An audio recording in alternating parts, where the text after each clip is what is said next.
Para saudara terkasih, coba kita merenung kembali, apakah kita mencari ini? Mencari Tuhan. Yang kedua, apakah kita berani menarik ini, lalu memberikan kepada orang lain yang lain? Berani nggak kita kehilangan? Berani nggak kita memberikan modal hidup kita untuk mendapatkan ini? Nah, sekarang coba direnungkan, apa ya yang paling saya sayangkan dalam hidup kita ini?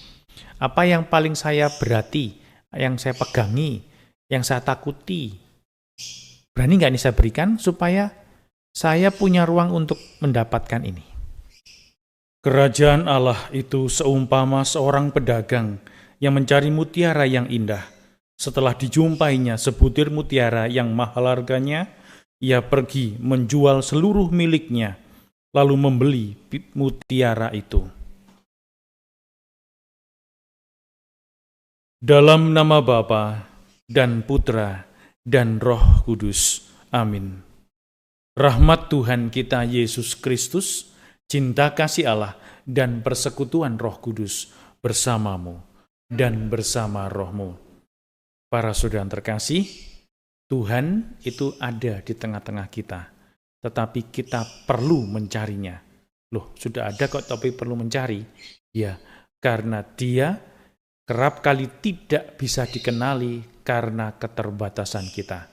Tuhan memberikan anugerah agar kita bisa mengatasi keterbatasan itu, tetapi kita perlu membuka diri agar kelemahan keterbatasan itu tidak menghalangi, agar apa yang sudah disediakan Tuhan mampu kita kenali dan kita gunakan dengan tepat. Nah, karena itu mari di awal Ekaristi ini kita hening dulu sejenak. Kita lihat kembali hidup kita masing-masing, sejauh mana kita terus berani berusaha untuk mengenal Tuhan yang hidup. Bukan Tuhan yang bukan kita puas dengan apa yang kita mengerti tentang Tuhan setiap hari. Itu mari kita hening dulu sejenak, kita sadari Tuhan yang hadir dalam setiap peristiwa yang sudah kita lalui dan saat ini. Para saudara terkasih, kalau kita ini seneng, habis dapat keuangan sama orang terus ketemu, wajahnya itu bercahaya.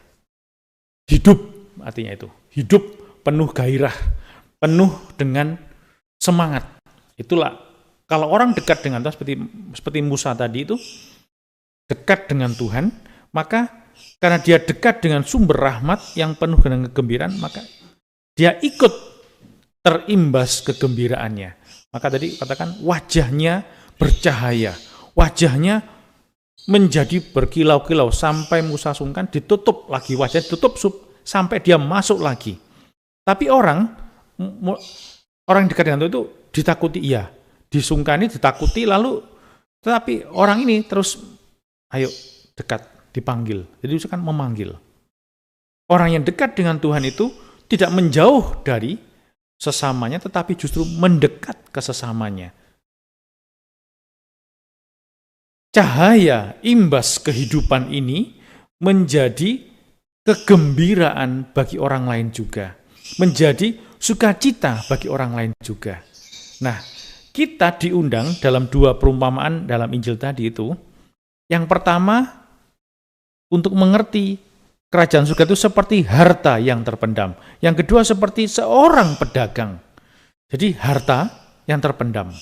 Ada hartanya, terpendam. Tapi juga gak sudah ditemukan kalau orang tidak seperti pedagang yang berusaha mencari. Kalau yang pertama tadi kan ditemukan. Ngais-ngais, macul, kok ada harta? Dia timbun lagi, dia pergi menjual seluruh miliknya. Karena udah nemu, ya dia berani. Tapi kalau seorang pedagang itu berusaha. Dia bertransaksi, dia berkeliling kemana-mana, dia mencari, dia membaca, dia mendengar, dia mengubah hidupnya. Orang dengar nasihat ini, dia berusaha mengubahnya. Diberitahu begini, dia berusaha mengubahnya. Jadi dia berusaha menyesuaikan. Kalau orang pedagang itu kan datang dari sana, dari tempat lain, datang ke tempat ini, menyesuaikan diri, dia berinteraksi sama orang, dia belajar hidup dengan orang itu. Dia ketemu lagi, dia mencari lagi, dia tanya-tanya, dia berusaha terus, tidak berhenti. Dia mengeluarkan, orang berdagang itu kan, dia berani modal, punya modal, dia belikan dulu, ditawarkan ke orang. Itu kan dagang tuh. Nah, pada saat orang dagang, itu kan dia berani rugi. Nggak pernah ada orang dagang, duh stres aku, rugi terus aku. Lah kalau dia berhenti ya selesai. Tapi kalau dia berusaha lagi, nah tadi kan ini. Yang mencari mutiara yang indah, dia mencari. Dia jual yang ini, dia untuk dapatkan yang itu. Ini belum yang saya cari, dijual lagi. Belum yang saya cari, dijual lagi. Dia berusaha. Poinnya bukan jual belinya, tetapi orang yang tidak pernah berputus asa untuk berusaha. Kalau digabung dua perumpamaan ini, orang yang terus berusaha untuk mencari harta yang terpendam. Tadi kan menemukan, sekarang berusaha mencari mutiara. Kalau mutiara yang indah itu adalah harta yang terpendam, seorang pedagang yang berusaha mencari harta yang terpendam. Nah, Mazmur tadi mengajar kita, kuduslah Tuhan Allah kita. Kudus itu bukan tidak berdosa, bukan tidak ada salahnya, tetapi kudus itu bagi kita adalah spesial. Berbeda dengan yang lain. Apa bedanya kalau gitu? Sama sebenarnya, sama berbeda dengan yang lain. Kalau seorang itu tidak pernah lagi merasa putus asa, atau dia putus asa, lemes, depresi, stres, tapi dia tetap berusaha, dia berbeda dengan orang lain. Sekali lagi, kalau kita ini jatuh, luka, berusaha lagi. Gampangnya orang belajar sepeda motor lah, atau sepeda panca lah. Semangat, nabrak tiang listrik, jedier, losor gitu ya. Kalau orang berhenti, tidak berusaha lagi, tidak bangun dan berusaha lagi, selesai. Tidak ketemu ini, kemampuan untuk bersepedanya. Tapi kalau dia berusaha lagi, bangun, ngobati lukanya, tangan diobati lagi dengan obat merah apa itu semua, berusaha lagi, ya dia akan terus menemukan apa yang dia cari. Nah, kalau pedagang ini menyerah, ya dia tidak akan pernah menemukan apa yang dicarinya.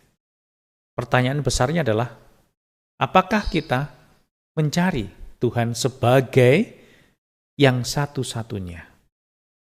Biasanya Tuhan itu menguji kesabaran kita, bukan menguji lebih tepat, tapi melatih agar kita ini berproses.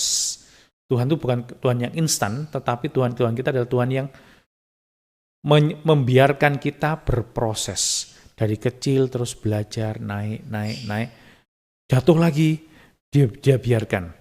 Supaya kita belajar bangkit dari keterpurukan, bangkit dari sakit kita, bangkit dari keputusasaan kita, bangkit dari stres kita, bangkit dari kesakitan kita. Agar kita berani belajar untuk mengobati keremuk redaman, sakit hati kita ini. Jadi luka itu memberi kita kesempatan untuk belajar mengobati apa yang telah terluka. Lalu belajar menemukan seni hidupnya. Kalau udah begitu, nantinya kita akan, meskipun terluka, wajah kita tetap bercahaya, punya kehidupan, punya harapan. Meskipun dia sedang terpuruk, dia tidak terpendam, tapi keluar. Kekuatan ini loh. Dulu saya pernah ngomong, cerita, saya pernah mengunjungi seorang oma itu. Kalau kita mengunjungi orang sakit, dan dia punya cerita banyak, dia punya cahaya kehidupan. Kalau ngelunter, diam, lemes, dia tidak punya cahaya kehidupan. Kalau kita datang dengan kegembiraan, membawa kegembiraan, itu membawa kesembuhan. Meskipun secara fisik, dia tetap sakit. Tetapi kegembiraan ini loh, yang menjadi harta terpendam. Bukan kegembiraan, tapi kegembiraan karena menemukan sumber kehidupan. Sehingga peristiwa apapun yang akan kita alami, nggak masalah lagi, wis. Terkabul tidaknya permohonan kita, keinginan kita, ya nggak apa-apa. Tidak lagi. Takut, tidak takut, senang, tidak senang, tidak jadi masalah. Kenapa? Karena sudah menemukan. Maka dia berani rugi, berani memberikan semuanya, bahkan menjual semuanya ini untuk mendapatkan ini. Para saudara terkasih, coba kita merenung kembali, apakah kita mencari ini? Mencari Tuhan. Yang kedua, apakah kita berani menarik ini, lalu memberikan kepada orang lain yang lain? Berani nggak kita kehilangan? Berani nggak kita memberikan modal hidup kita untuk mendapatkan ini? Nah, sekarang coba direnungkan, apa ya yang paling saya sayangkan dalam hidup kita ini? Apa yang paling saya berarti, yang saya pegangi, yang saya takuti? Berani nggak ini saya berikan supaya saya punya ruang untuk mendapatkan ini? Berani nggak saya mengeluarkan ini, membongkar ini? Aku menyertai engkau untuk menyelamatkan dan melepaskan engkau. Tuhan bersamamu dan bersama rohmu. Saudara sekalian, hidup kita hari ini, anggota keluarga kita, dimanapun mereka berada, senantiasa dibimbing, dilindungi, dan diberkati oleh Allah yang Maha Kuasa, Bapa dan Putra dan Roh Kudus. Amin. Para saudara yang terkasih, dengan demikian Ekaristi Kudus kita telah selesai. Syukur kepada Allah. Pergilah, kita diutus. Amin.